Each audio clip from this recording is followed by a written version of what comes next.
Okay, so you've been given this document about command lines by your university and you are not really sure what to do. I will help in walking through this file. So the first step is the setup.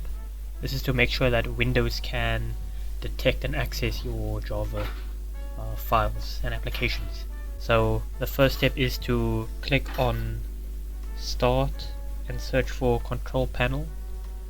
Then you'll want to go to System and Security, System, which will open up the settings if you're on Windows 10. Click on Advanced System Settings and then click on Environment Variables.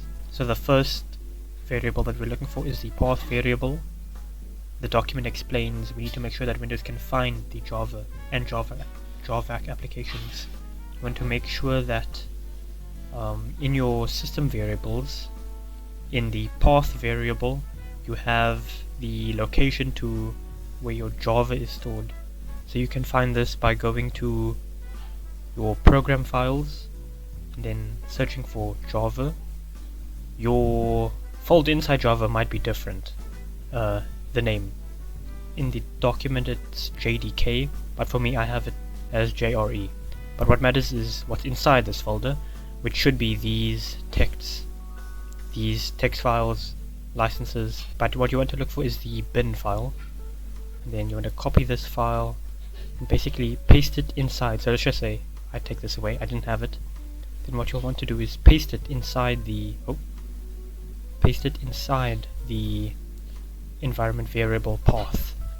And you can do it for both the user variables and system variables, just to make sure that your system finds it, but I'll just keep it to system variable for now. Now the second variable is the class path variable.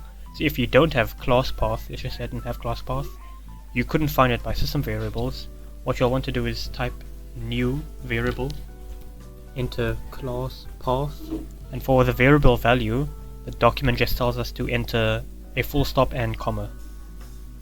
Full stop, comma. Here we go. And now that works. Yeah, that's all for the setup. Next up is the Windows command prompt. So the quickest way to open up the command prompt is to go to Start or Search and type in CMD. And there, voila, it opens up. What you'll see is the prompt for commands. And now this text, this is where the command prompt is currently working in. So this is where the directory currently is. I'll just showcase where this would be in your file explorer. So it would be in your local disk or whichever file, whichever drive. You'd go to users, your name, and now this is where this command prompt is currently working in this directory. So if you want to show a list of the folders in this current directory, you can just type dir, which I think means directory, and it'll show all these folders. Android, BGIS, cache, let's go down, source, videos, yeah. So this works. So dir shows the list of folders inside the directory. And if you want to change your directory, let's just say you want to move to documents, you must type cd, which is for change directory, and then documents. And there we go, we've changed our directory in the command prompt. And let's just say you want to go back. What you want to do is type cd and then 2 full stops and a slash.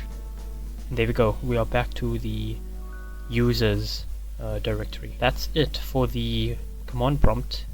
So the quickest way to get the files and folders that I'm working with in the command prompt is to go to the file explorer and go to the folder or directory that you're working with. And then in this, what is this bar called? In this like history or file path bar, you can click on it, erase, and type in CMD to open up a command prompt which is in this directory. So now what you want to do is, let's just say you have question 2. Where's question 2? You already have question 2.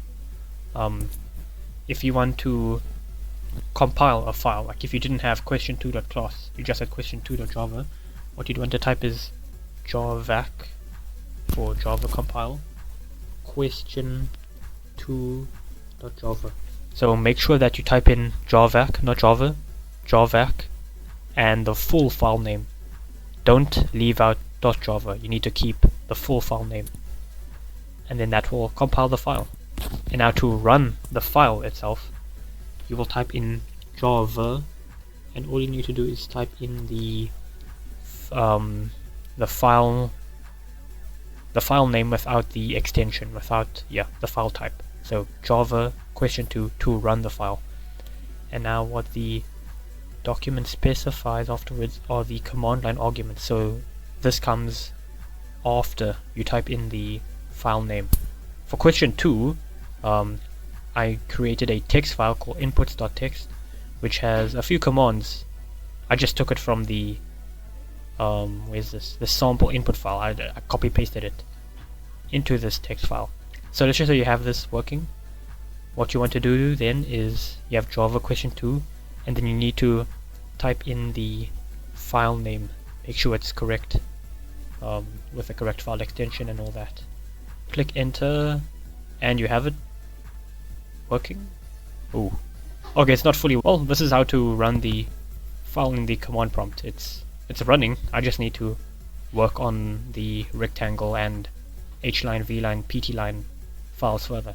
But yeah, that's the basics for this command line. Yeah, thank you for watching.